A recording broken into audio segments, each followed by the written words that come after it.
Hello and welcome everybody to Game 3 of Hasu vs Dimaga from the IEM Global Challenge currently going on in Guangzhou, China. It's been such an exciting series so far. Dimaga was able to hit a very nice timing window in Game 3, was able to take out Hasu just as he was getting up a third base and going for that Colossus tech. Wasn't able to get up too many Colossi, and Dimaga just hit him with a big storm of Lings and Roaches that he was unable to do in Game 2. And was able to take the game. So, going into Game 3 of this best of 5, we are going to be spawning here on Metalopolis in the 3 o'clock position. We have Mortal Teamworks Dimaga. Spawning here as the Red Protoss in the 8 o'clock position, we have mouzHasu.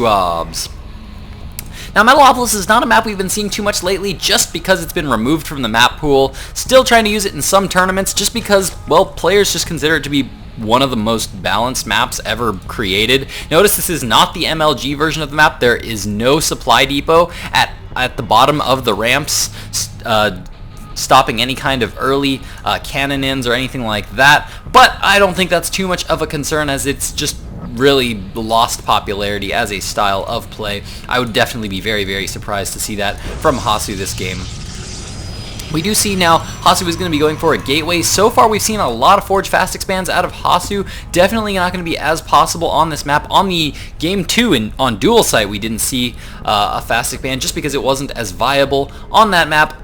Just like on that map, it is not quite so viable on Metalopolis as well. If you check out the attack angle here for a player attacking this natural expansion, as you can see there's a huge area here where a player could be attacking this natural expansion. So you definitely need to be a little bit more careful about how you expand and when you expand, just because it's not quite as easy to defend. Now this is interesting here. We do have a bit of a deviation here finally from Dimaga. We have a spawning pool going down, but he's not immediately taking this hatchery. Hasu is currently down here trying to prevent any hatchery from going down, and now he's poking up into the base because he's going, well, where's the hat? You're not trying to take your hatchery. What's going on here? He's actually going to be poking in right now, and he's going to see that Dimaga is actually mining gas. So he's actually going to be getting either some fast Zergling speed here, or maybe even some Roaches here in the early game. Definitely curious to see what Dimaga is going to do. And he's going to now move down here, and look, he's not even going to have to drop that pylon just because, well, there's no point in wasting the resources at this point. Dimaga's going to have those Zerglings up. He's going to have that Zergling speed up. And now he's going to get a little bit of a delayed hatchery, but not too bad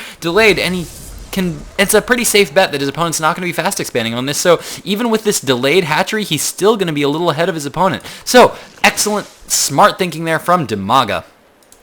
In the base of Hasu right now, we have the Cybernetics Core researching that Warp Gate research. One Zealot is currently out on the map. One Stalker now being warped out as well. This is something that too many lower level players do not, they take it for granted. Too often, they will take the first units out of your gateway for granted, but this can make such a huge difference, and they determine what you can do in the early game. If you get out early sentries out of your first gateway, what does it mean? It means that you're saving up minerals. It means that you can be expanding. It can mean you're throwing down more gateways. Maybe you're throwing down a forge here to start to expand. You have mineral options there. But when you get out this early Stalker and this early Zealot, you are going, well, when you go for an early Zealot, you're obviously you have the option to save gas. You have a gas saving option. You can be going for a little bit more tech.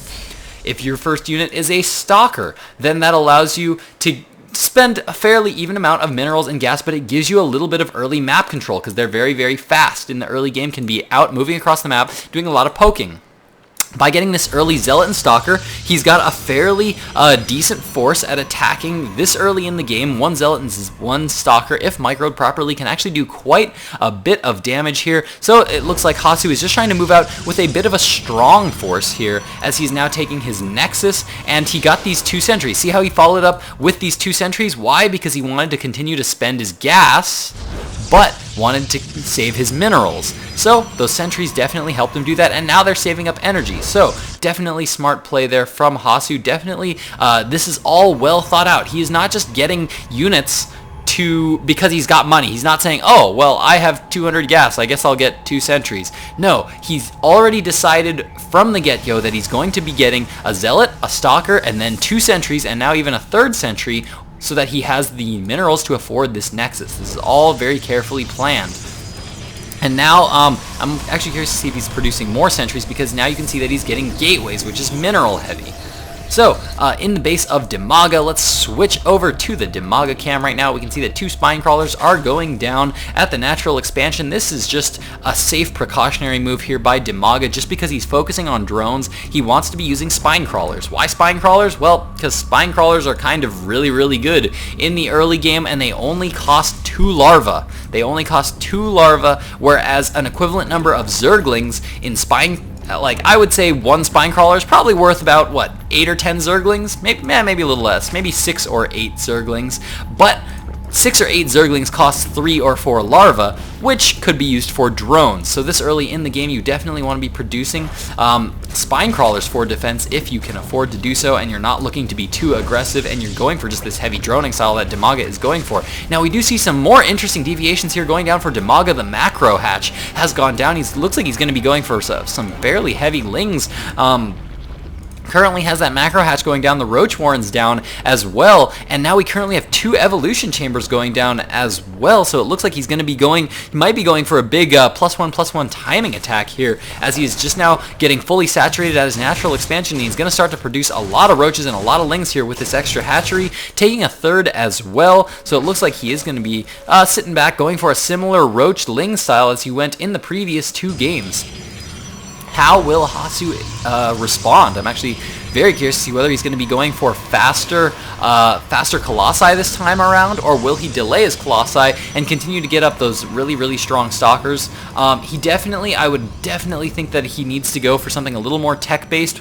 He just sent that Phoenix in, so he knows what his opponent is doing right now. Scouted out, was able to scout all the tech of his opponent, even saw that macro hatch is going down, so he knows a lot about what his opponent is doing. Overseer now going in for DIMAGA. Looks like he's going to be able to see that this +1 attack is now upgrading for those ground units. Managed to see the robotics facility going down as well as the gateway, so he's going to know the timing on the Colossi that are coming out, or that will be coming out later in the game. Is going to know that it's fairly safe right now at this point in time to continue to macro up just a little bit, because there really aren't that many forces out right now for Hasu, so he's going to continue to just macro up. If we check out that harvester count right now, we can see that DIMAGA is actually up by just a little bit, 51 harvesters to 48 harvesters, but once again, the creep spread is absolutely immaculate here from DIMAGA. He's getting creep all over the base. He's now going to be expanding to his 3rd spire, just now being dropped down. We do now have the +1 attack and +1 carapace coming down for those roaches, and we do see a lot of drones continuing to be warped in here by DIMAGA. Glial Reconstitution, that is the roach speed upgrade, is currently just finishing up, and looks like DIMAGA is now going to start massing up a lot of roaches. Looks like roaches is going to be the name of the game here for DIMAGA. Going to need to be getting up some corruptors soon as well. Hasu just now scouting a few roaches, moving across the map, going to be taking that Xel'Naga watchtower, no doubt, as they want to be able to be more aware of what's going on the map. And it looks like Hasu is gearing up to take a 3rd of his own. Does he know about this base yet? Yeah, looks like he's got 1 Phoenix moving around the map, just now seeing that this 3rd is up, and he looks like he's going to be poking into this 4th, and seeing that this 4th has gone down as well. Now, this could be that DIMAGA is getting just a little bit greedy here. Of course, by getting 4 expansions, he is going to be, of course, getting a lot of income here once he gets these bases saturated, but of course he is spreading himself very thin, and he's only producing roaches, which are not the fastest units in the game. They're a little on the slow side. On creep, of course, they do move much faster, but they're not like Zerglings or Mutalisks, and so by having all these bases and only having roaches currently out on the field, it is definitely possible for his army to be split up. Something smart for Hasu right now would be to push with his main force, maybe along this attack path up here, while maybe doing some draw play and some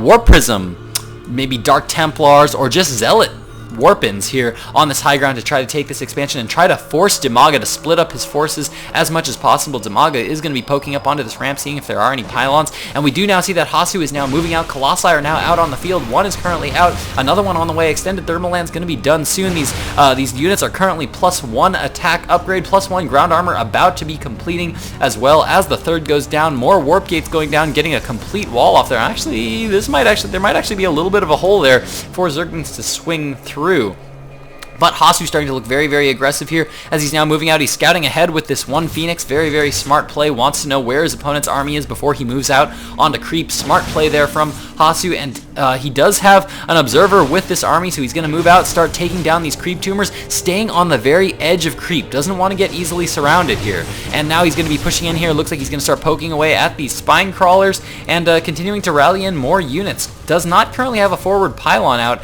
at the moment right now, but he's playing very, very safe. Definitely trying to macro up as much as possible as he gets this third expansion up. I'm going to be speeding up this replay just a little bit just to try to get through it, because this replay is longer than 15 minutes, and despite the fact that I now have replays longer, or I now have the capabilities on YouTube to upload videos longer than 15 minutes, my roommates still get kind of mad if I spend all day uploading videos, because now, just because I can, I'm uploading hour-long videos. Now, definitely want to still be trying to keep them as short as possible, and especially if there isn't a whole lot going on, and as long as I can try to keep up as best as I can, just got to keep an eye on that production tab. That's the trick. That's the trick. Watch this and watch this. It's definitely a different mindset from when I am playing the StarCraft. Infestation Pit going down right now for Dimaga. Hive Tech is currently on the way. Spire as well as Hydralisk Den is up right now. We're seeing some Hydralisk production now from Hasu, so this is an interesting style that we haven't actually seen for a while, just because since patch 1.4 Immortals have just been so good. But because Hasu isn't really going for any Immortals in this mix right now, this mix of Roaches and Hydras could actually be very good. Hydras are very good actually against gateway units if they're allowed to do the damage and have something like Roaches they're able to soak up the damage. Now Hasu continuing to be very annoying, poking in with these 3 Colossi, gonna start to take out some creep tumors here. He has scouted this third expansion, and Dimaga is now moving in to try to stop any more damage from being done to his 5th expansion actually. And wow, nice force fields there from Dimaga, able to trap a few Roaches in that mix, and now a lot of Corruptors now coming out onto the field here for Dimaga. Looks like he's trying to throw up some Spine Crawlers, needs to get up a little bit more damage dealing ability, because the army for Hasu is just now reaching 170 food. This is going to be a very scary army to have to deal with. And now Guardian Shield's going down. Looks like he's trying to decide whether he wants to engage here or not, but it looks like he's having a little bit of indecision. In the meantime, holy cow, he's double expanding right now,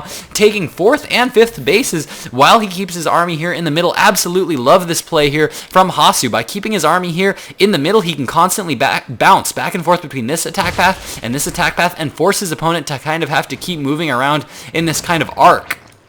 And now we do have a big blink here coming in for Hasu, as Hasu's now moving in with a lot of Stalkers here, picking off a lot of buildings here, a lot of buildings going down, and these Stalkers are starting to deal a lot of damage. Doesn't actually pick off too much. He's playing very safe. I'm actually thinking he could have gone for a lot more, but now he's just going to be pulling back. It looks like he's going to lose a few Stalkers here in this mix. In the meantime, he is going to be engaging, pulling back those Colossi as fast as he can, because there are a lot of Corruptors here, but the Roach and Hydra count isn't that high right now for Dimaga.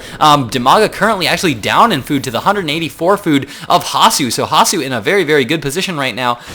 Definitely not looking good for Dimaga right now. You definitely, as a Zerg player, want to be ahead in food for your opponent, and Stalkers once again blinking up into the map once those Roaches and Hydras came down, utilizing the fact that these are a bit slower units. Now they're coming in, picking off a lot of Corruptors here. Brilliant play here by Hasu. Hasu now blinking down back onto the low ground. Looks like now trying to back up with those Colossus, and he barely manages to keep that Colossus alive with 1 hit point. These Corruptors doing a good job of swinging around the army now, taking out those Colossi rather quickly. Blinking up right now from Hasu, trying to pick off a few of those Corruptors, but Hasu definitely remaxing very fast. 180 food to the 156 of Dimaga, and now what do I hear morphing in but Broodlords on the production tab? We can see 6 Broodlords currently being produced for Dimaga. That is going to be very strong against this army. Hasu doesn't really have a whole lot to be able to deal with this. He will have to blink with all these Blink Stalkers into a forward position to be able to deal the damage, but that will be very hard with all these Roaches and Hydralisks in the way. Now we do see lots of Spine Crawlers going down all over the map right now for Dimaga. This is such a smart play from Dimaga, because he needs to be able to buy time. Like I said earlier, he's got a slow army, which means he needs to be able to bounce back and forth. As you can see, his army is coming, but it is not going to get here in time. He's going to be able to snipe off that hatchery, and that means that Dimaga really needs to be able to buy time with these Spine Crawlers. That's why he's got those Spine Crawlers up there, and Dimaga kind of losing a lot of forces here. He's maxing fairly quickly, 186 food to 183 there, but he keeps losing a lot of Corruptors there. Broodlord's now moving in, though. It looks like Hasu's now going to be forced to engage. Is he going to blink in and try to take out these Broodlords? Here we go. Here's the engagement. Guardian Shield's going down. All the Stalkers blinking in, targeting down, one-shotting all these Broodlords. The Broodlords are falling so fast to the forces of Hasu right now, and all of these beautiful force fields keeping all these forces at bay while these Colossus deal so much damage from a distance. All the forces of Dimaga currently being cleaned up. 161 food to 113. If we check out the units lost tab, we can see that Dimaga has lost almost double the resources of HaSu right now, and HaSu currently on 5 bases. Absolutely ridiculous number of bases here for HaSu, while he's maxed, also continuing to get those upgrades, +2 Protoss ground armor currently being researched.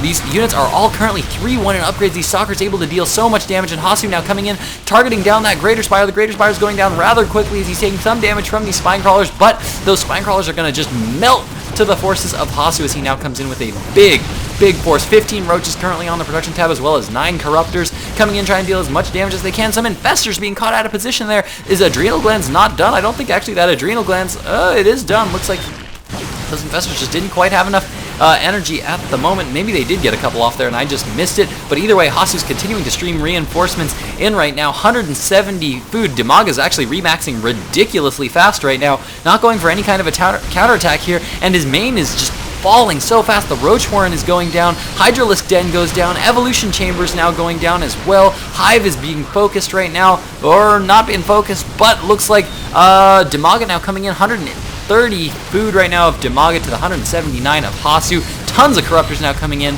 and looks like HaSu is now going to be forced to pull back, but I don't know how much DIMAGA can do about this right now. DIMAGA just way behind in the food count, lost a lot of Overlords right now, currently way supply blocked. Oh my god, 120 food.